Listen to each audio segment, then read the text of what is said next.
So let me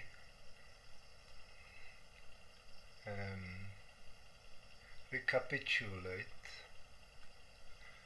and further clarifies slightly this process.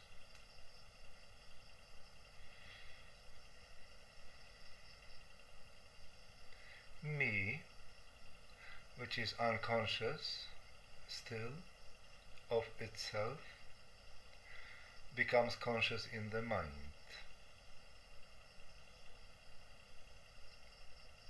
And in the person, in the prefrontal cortex. Now, through its intelligence, it creates an intention to go towards the back of the head.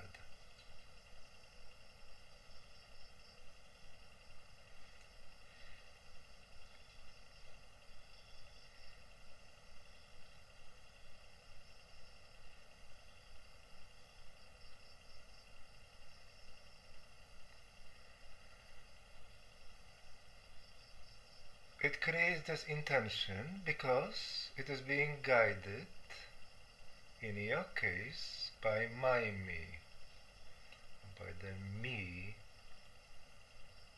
that is experienced from my perspective. Otherwise, your me would not know it, or your intelligence could not create such intention.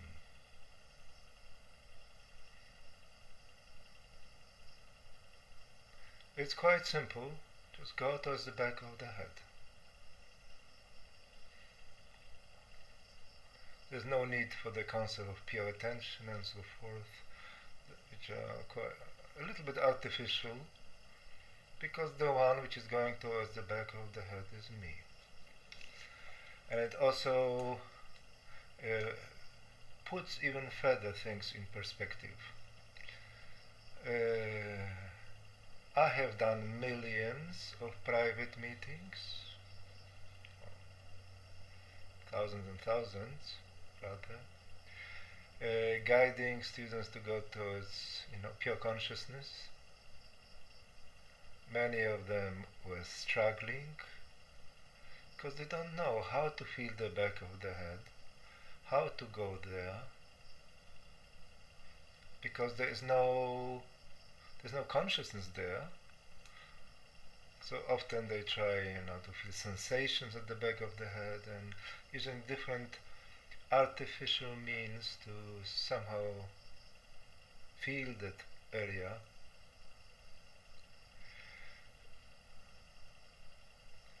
And that new perspective, what it actually tells you is that the only way to experience yourself at the back is through me, directly.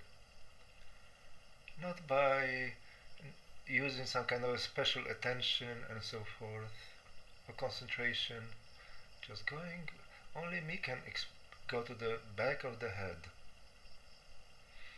And what happens here is that through that relocation of me from amygdala towards the back of the head, me for the first time can recognize itself. It could not recognize itself in amygdala directly. It recognizes itself at the portal to the universal I am. Somehow that connection to the universal I am is impregnating me with consciousness.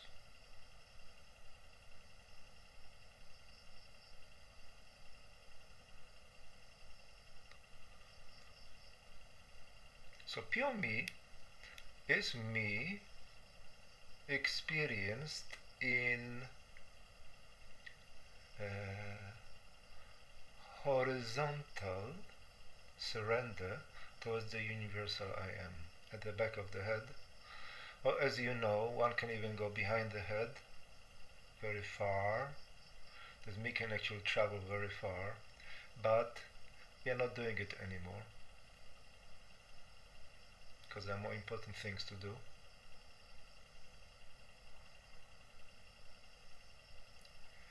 And you may ask a question, what is the difference between pure me and me?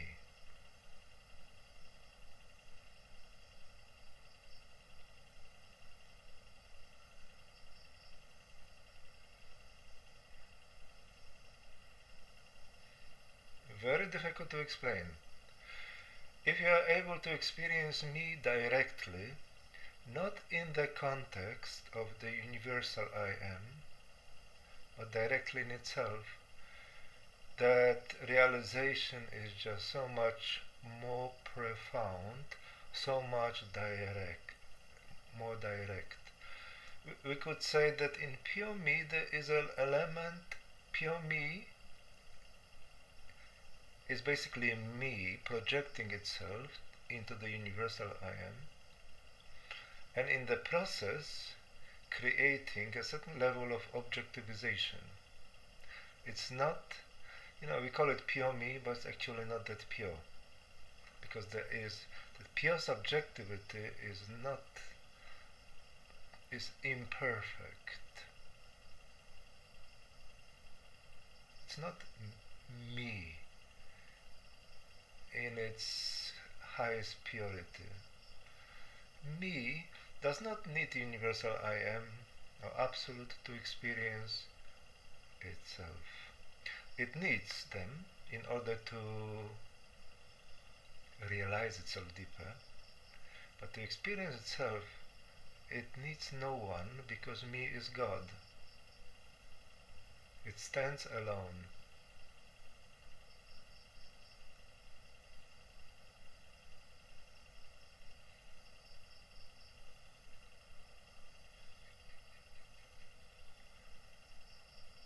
Experience of me, I'm sure most of you can experience it, but I doubt that you have fully met yourself as me. You can still go much deeper. And to experience me in a universal I am as pure me is much easier.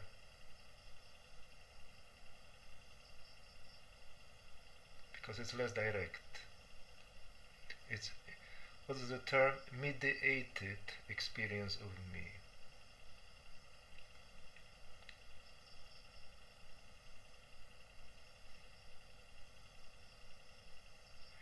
But, so pure me, awakening of pure me is important because it allows me to recognize itself first.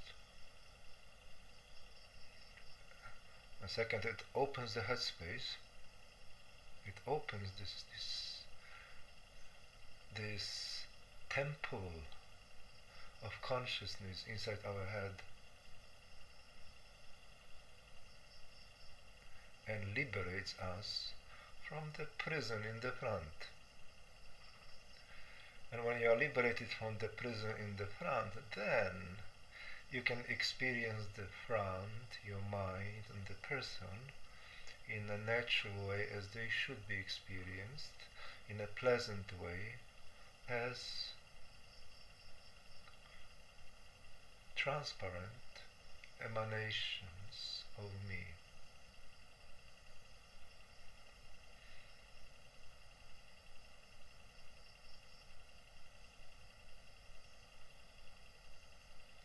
So when someone is struggling with feeling oneself at the back of the head, the diagnosis is very simple. That person is not just about inability to go to the back. The one is not so skillful and sensitive. It's about inability to feel me. You have to feel me at the back of your head first.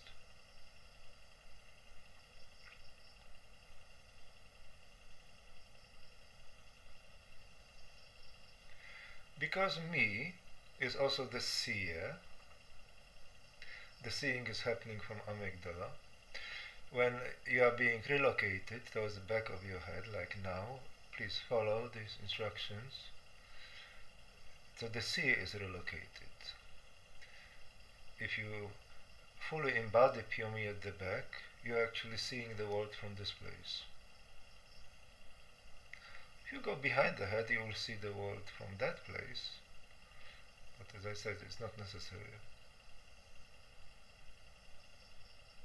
You are the seer. You are the one who knows. You are the one who sees.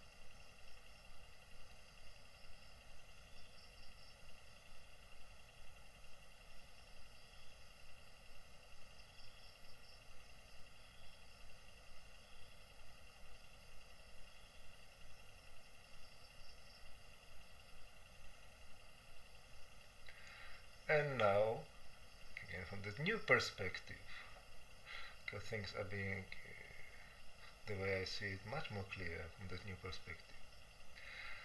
What is the matter of integration of pure me with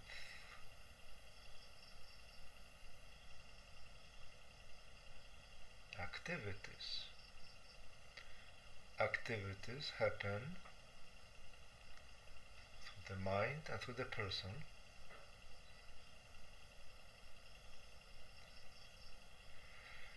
And so what it means is that me, which is experiencing itself at the back, has to simultaneously be one with its creations, has to be one with its thoughts, has to be one with its center in the mind, which is the person. It does not have to be one with the seer, because me is the seer.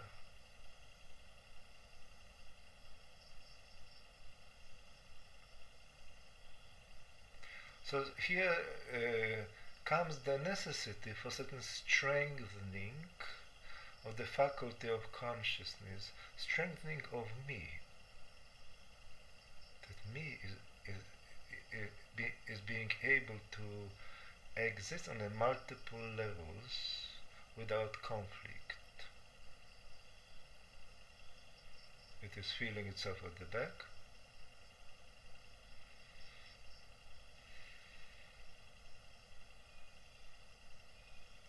It can also feel itself as the person, can feel itself as the mind.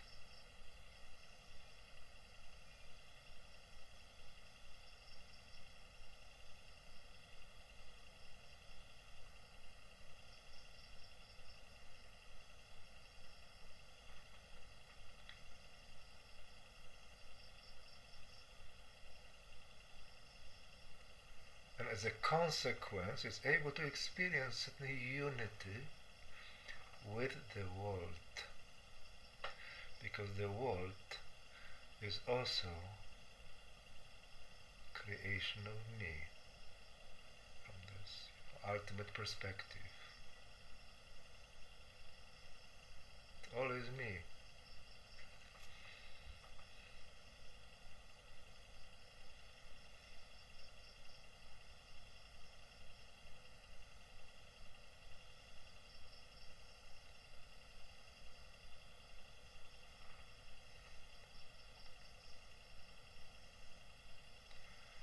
One has to cultivate the depth of consciousness to the point where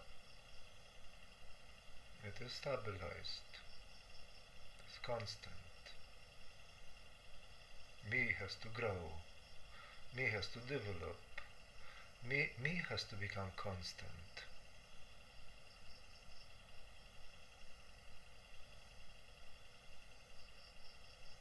constantly self-aware.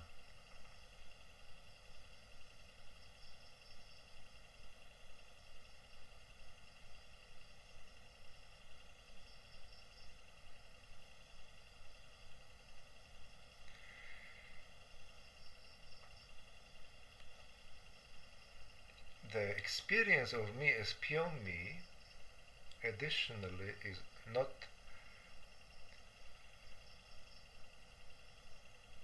is not a natural state, is not fully natural. It is a means. It is a temporary stage. Pure me is a temporary center. It's too impersonal. Pure me is too impersonal. That's why pure me, me is also an emotional self. But pure me is not an emotional self. You cannot experience emotions there. It's pretty much impossible. So if you remain there, imagine you remain there forever, because it is very, very enticing, very, very tempting state, especially like a deeper pure consciousness, when you go behind your head and so forth into that absorption, because they give you a sense of transcendence, freedom. Not complete freedom, but for those who don't know any better, it feels like complete freedom. But it cuts you off from your human consciousness. Okay, you can function, you can integrate, but you are disconnected from the emotional center of amygdala.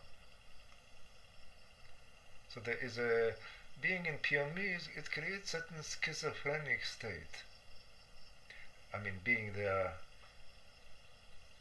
constantly, forever, not to diminish the importance of this awakening of pure me. I'm saying just being there forever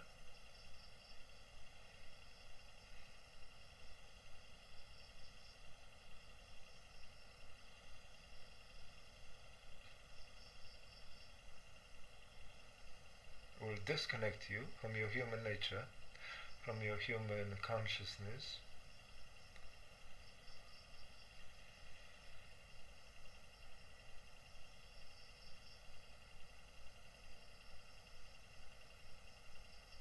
And from your emotions.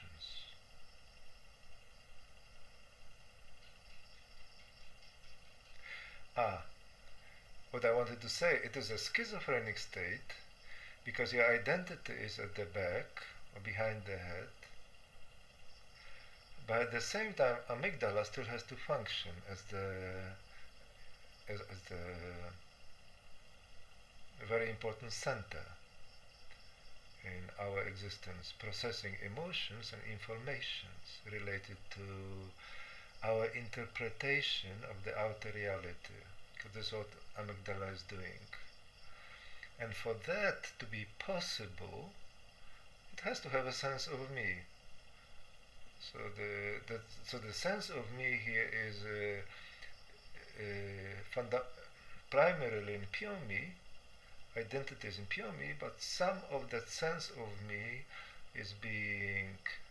has to be distributed or emanated and has to remain, let's say, in amygdala for us to be able to function.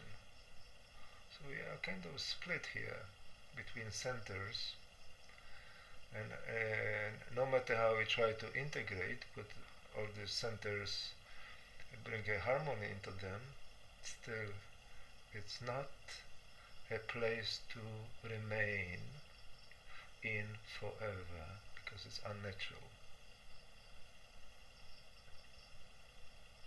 So pure me is an unnatural identity, but necessary.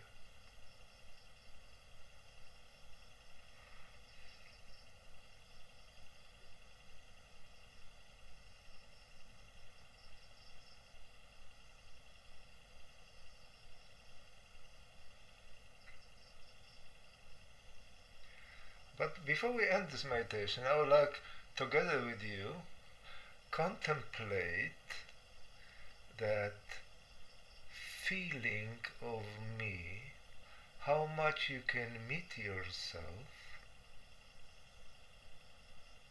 in pure me of consciousness at the back. So don't just be at the back, feel yourself at the back, or feel the one who is at the back. Feel me, that is me.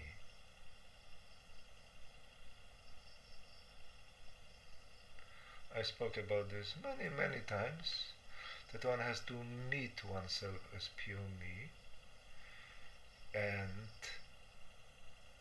it sounds easier than it is, because it's very easy to objectify pure me. You can feel, yeah, it's me, but you are split between centers. You're still, in the person too much. For instance, so you are relating to pure me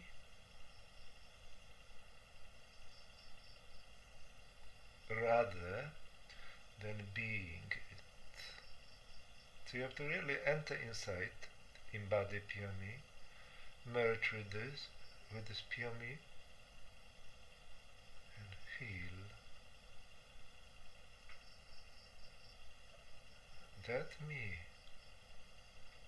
deeply, lovingly. It's your old friend, your ancient friend, that came back to you from that eternal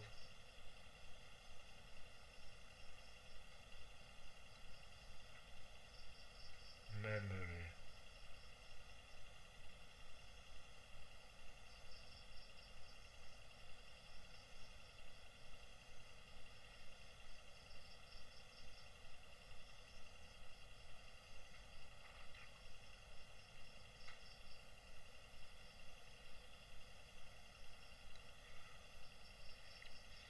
By the way, one of the ways to assure that you are experiencing me properly, pure me, is when you look through your eyes and you know without a shadow of a doubt that it is your me which is looking. Me is looking. You're not just looking from me is looking. And then when you are using your mind and you are relating to people, communicating with people, you need to feel that it is me, pure me, which is doing it, which is relating, which is talking.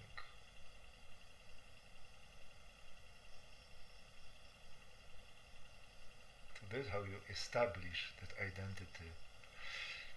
Integration is not just for the sake of being able to function in the world. The challenge of needing to function helps you to deepen your own self-realization, to stabilize your me in itself.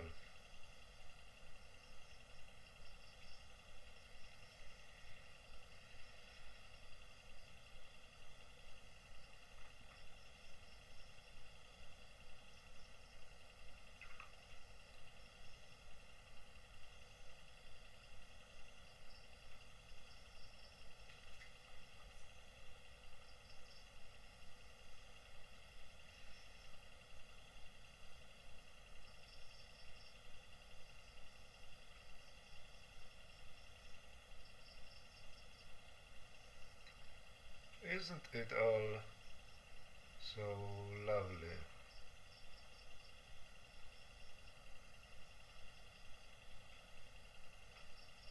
I am personally very happy with this clarifications for my own sake, because I like to have clarity, but also for your sake, because I can help you much more and you can help yourself much more, because we are just going to the crux of the matter.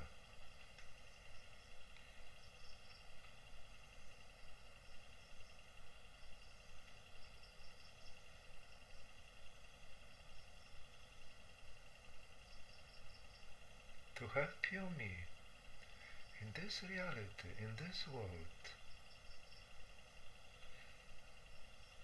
where everyone lives in the mind, where everybody is the mind. Isn't it amazing? Isn't it a miracle?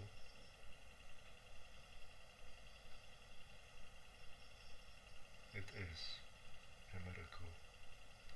Miracle that we make reality.